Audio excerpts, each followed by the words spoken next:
Semoga yang subscribe diberikan rezeki melimpah dari jalan tak terduga. Dan yang like komen, dimudahkan jalannya menuju surga di hari akhir nanti. Siapa yang tak mendengar nama Qorun?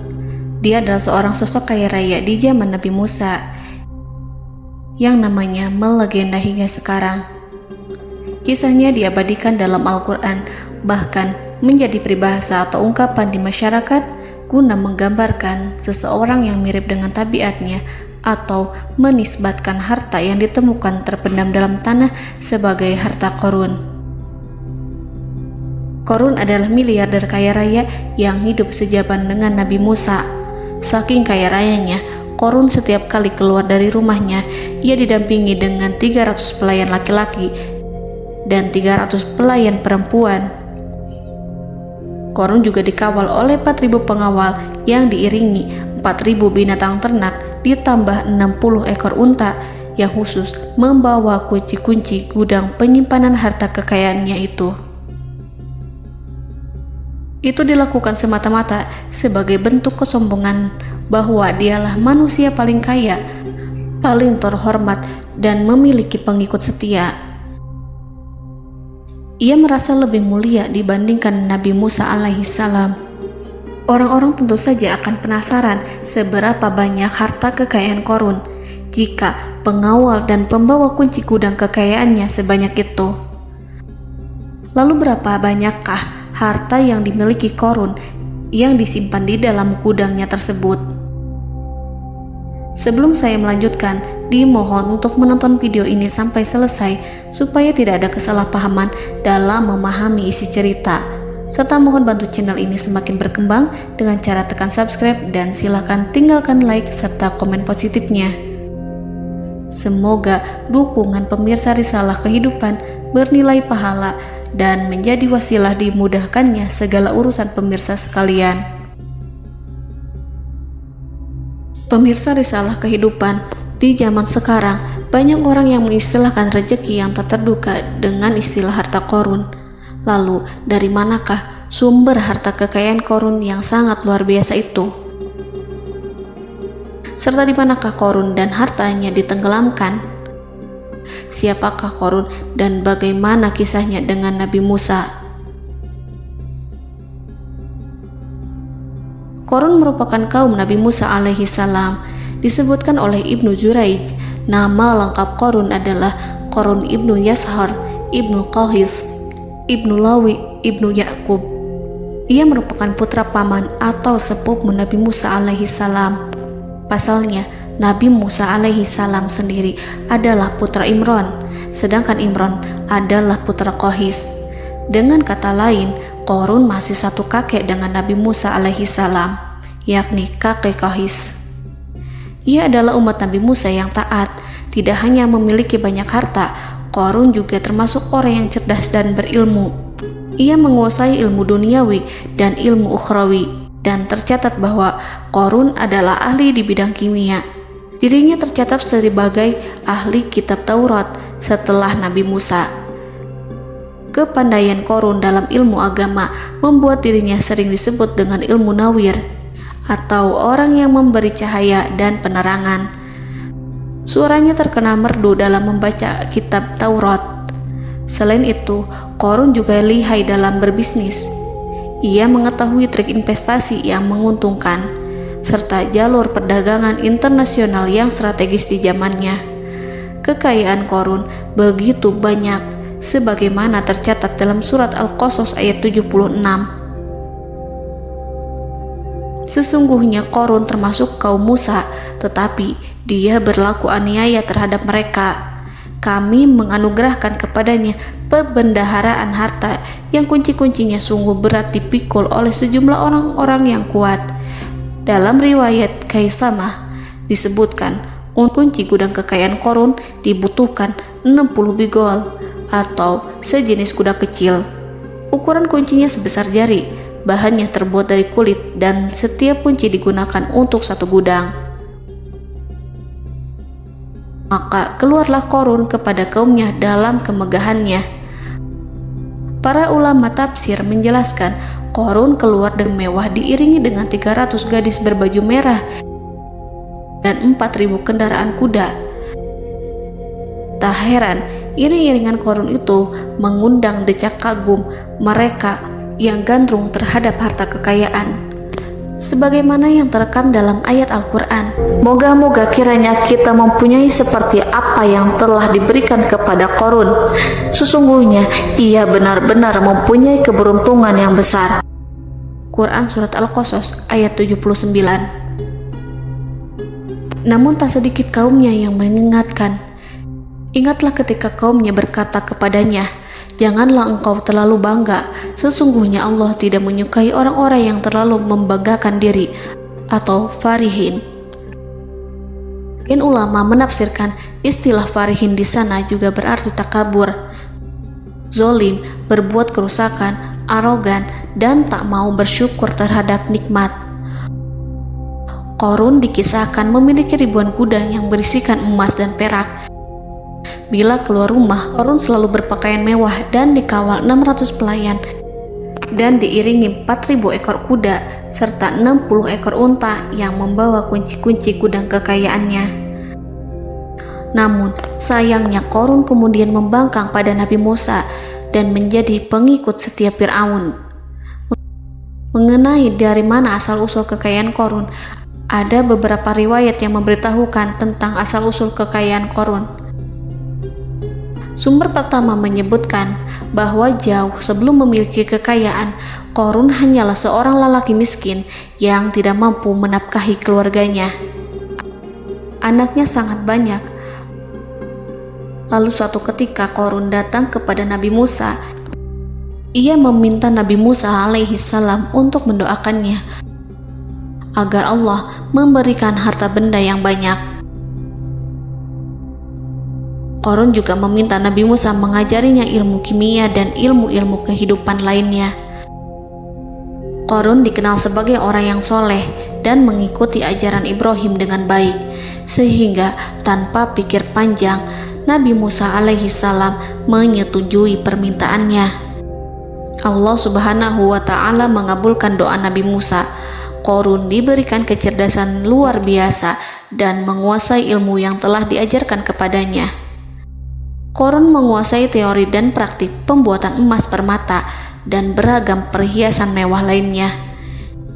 Ia juga pakar dalam ilmu arsitektur, rancangan bangunan, penataan kota, dan lain sebagainya. Tidak lama setelah itu, hidupnya berubah. Korun pun hidup dengan bergelimbang harta. Ribuan gudang yang dimilikinya penuh dengan emas dan perak.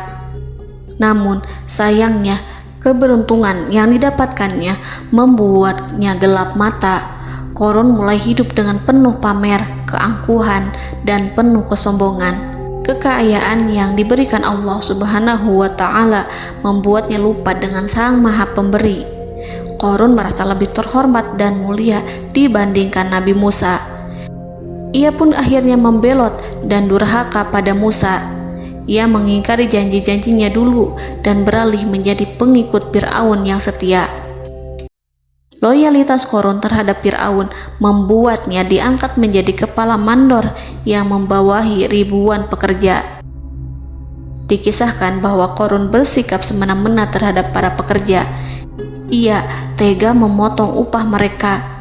Ia melakukan korupsi demi membangun istana dan kemegahannya sendiri, dan untuk membangun gudang-gudang penyimpanan harta yang telah ia kumpulkan jauh-jauh hari. Ketika datang perintah zakat, Nabi Musa alaihi salam pergi menemui Korun dan memerintahnya mengeluarkan zakat sebesar 1 dinar dari setiap 1.000 dinar hartanya, 1 dirham dari setiap 1.000 dirham, 1 kambing dari setiap 1.000 kambing, dan seterusnya. Setelah Korun menghitung seluruh hartanya, ternyata jumlah zakatnya sangat besar. Kekikirannya pun mulai menghalangi hatinya untuk mengeluarkan zakat. Korun enggan membayar zakat ketika Nabi Musa alaihissalam menagih zakat yang diperintahkan oleh Allah untuk ditunaikan olehnya. Ketika Korun dimintai zakat, ia langsung marah dan tidak memberikan sedikit pun kekayaannya. Dia berpikir bahwa harta kekayaan yang dimilikinya didapat dari hasil kerja dan usahanya, dan tidak ada kaitannya dengan siapapun, termasuk Allah Subhanahu wa Ta'ala. Janji Qarun untuk lebih taat beribadah dan membantu sesama jika diberi kekayaan oleh Allah dilupakannya. Dia mempergunakan kekayaannya tersebut dalam kesesatan, kezoliman, dan permusuhan, sehingga membuatnya menjadi sombong dan terlena. Orang-orang beriman pada masa itu sering menasihati Qarun untuk bersyukur atas nikmat yang telah Allah berikan. Tetapi dia tidak mengindahkan nasihat tersebut. Dari sikapnya tersebut sudah jelas bahwa Qarun tidak membutuhkan nasihat kebenaran, bahkan merasa tidak takut dengan ancaman Allah. Sebab Qarun merasa sudah memiliki segalanya. Qarun merasa dirinya hebat dan pintar serta punya banyak pengikut setia, punya banyak pengawal dan merasa aman karena dekat dengan Raja Fir'aun. Qarun berkata, "Sesungguhnya aku mendapatkan harta ini karena ilmu yang ada padaku." Qarun sangat sombong. Ia merasa hartanya didapatkannya sendiri tanpa campur tangan dan kehendak Zat yang Maha Kaya, yakni Allah Subhanahu wa Ta'ala. Apakah Qarun lupa ataukah ia tidak tahu bahwa Allah telah membinasakan orang-orang sombong sebelumnya yang bahkan lebih kuat darinya, yang lebih kaya darinya, yang lebih banyak pengawalannya, lebih kokoh dan tak terkalahkan dibanding dirinya? Karena terdorong sifat kikir dan angkuh, maka Qarun membuat rencana untuk melakukan tipu daya agar dia terlepas dari kewajiban membayar zakat. Dia ingin menjatuhkan nama baik dan citra baik Nabi Musa. Kemudian dia mengumpulkan tokoh-tokoh konglomerat Bani Israel. Ia berkata kepada mereka, "Wahai saudara-saudaraku, terhadap apa yang diperintahkan Musa untuk membayar zakat, apakah kalian akan mematuhinya? Sekarang dia hendak mengambil harta yang ada di tangan kalian, maka pikirkanlah suatu cara untuk menghindari perintahnya." Para pembesar-pembesar yang dipanggil kemudian menjawab, "Wahai paduka Qarun, engkau lebih besar daripada kami. Kami akan melakukan apapun yang kau inginkan." Qarun berkata, "Datangkanlah kepadaku wanita cantik. Aku akan memberinya hadiah besar jika ia berhasil menggoda dan memfitnah Musa." Ketika wanita cantik yang diinginkannya datang, Qarun memberikan kepadanya uang muka sebagai jaminan. Ia akan membayarkan seluruh yang dijanjikannya ketika berhasil menjalankan misinya.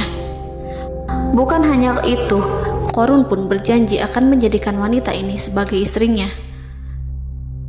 Keesokan harinya, Qarun mengumpulkan Bani Israel. Setelah itu, Qarun menghadap kepada Nabi Musa seraya berkata, "Orang-orang menanti kedatangan Anda, sampaikanlah saran dan nasihat kepada mereka."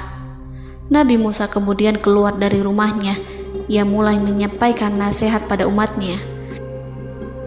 Di antara nasihatnya, beliau berkata, "Barang siapa yang mencuri, aku akan memotong tangannya. Barang siapa yang memfitnah, aku akan mencambuknya sebanyak 70 kali. Barang siapa yang tidak mempunyai istri dan dia berbuat zina, maka aku akan mencambuknya sebanyak 70 kali. Adapun barang siapa yang memiliki istri dan ia berbuat zina, aku akan rajam dia sampai mati."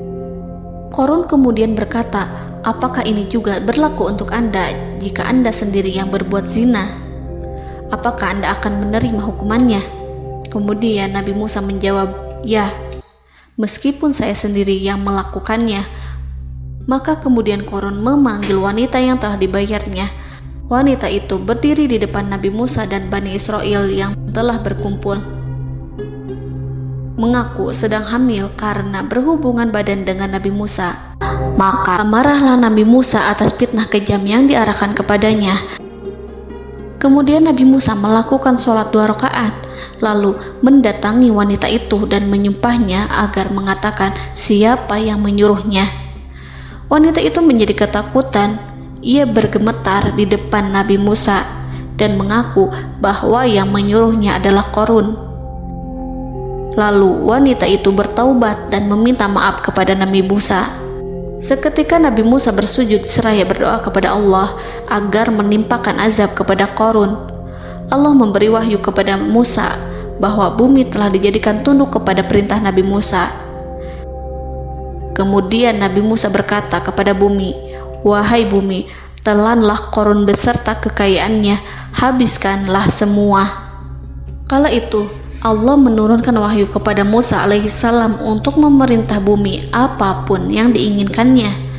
Begitu Nabi Musa alaihissalam datang dengan wajah sangat marah, barulah Qarun merajuk, "Wahai Musa, sayangilah aku."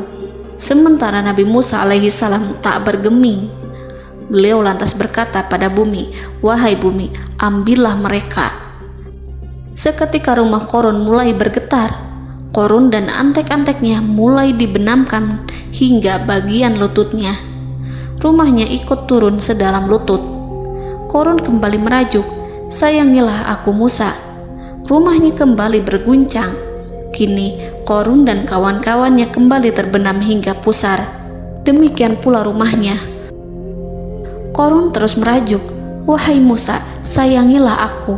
Sementara Nabi Musa alaihissalam kembali meminta bumi, "Wahai bumi, ambillah mereka." Rumah Qarun berguncang lagi, sementara Qarun dan kawan-kawannya terus terbenam hingga bagian tenggorokannya. Demikian pula rumahnya. Qarun lagi-lagi menjerit, "Wahai Musa, sayangilah aku." Namun Nabi Musa alaihissalam tak bergeming. Beliau terus meminta bumi menelannya, hingga akhirnya Qarun dan kawan-kawannya hilang seluruhnya ditelan bumi. Tak lama setelah itu Allah berkata, "Wahai Musa, apa yang membuatmu bersikap demikian? Padahal demi kemuliaanku, andai dia Qarun berdoa kepadaku, niscaya aku akan rahmati. Maka kami benamkan dia beserta rumahnya ke dalam bumi, maka tidak ada baginya satu golongan pun yang akan menolongnya selain Allah. Dan dia tidak termasuk orang-orang yang dapat membela diri." Quran Surat Al-Qasas ayat 81. Lalu di manakah lokasi ditenggelamkannya Qarun beserta harta bendanya? Konon berdasarkan kepercayaan beberapa masyarakat setempat, Qarun ditenggelamkan di sekitar sungai atau danau Moris yang terkenal di kota Payom, negara Mesir. Qarun konon mendirikan istana dan di tempat itu pula ia ditenggelamkan. Dahulu, Qarun berkeinginan membangun sebuah istana, namun tidak diizinkan oleh Fir'aun jika istana itu dibangun di samping istana Fir'aun. Terlebih, Qarun juga tidak ingin membangun istana di tengah pemukiman Bani Israel yang terletak di tanah Jasan. Fir'aun pun memberikan tanah di wilayah Fayom. Kemudian di tepi sungai Payom inilah Qarun membangun istananya yang megah, dan di dalamnya ia membangun Al-Khunuj, gudang penyimpanan harta berisi emas dan perak.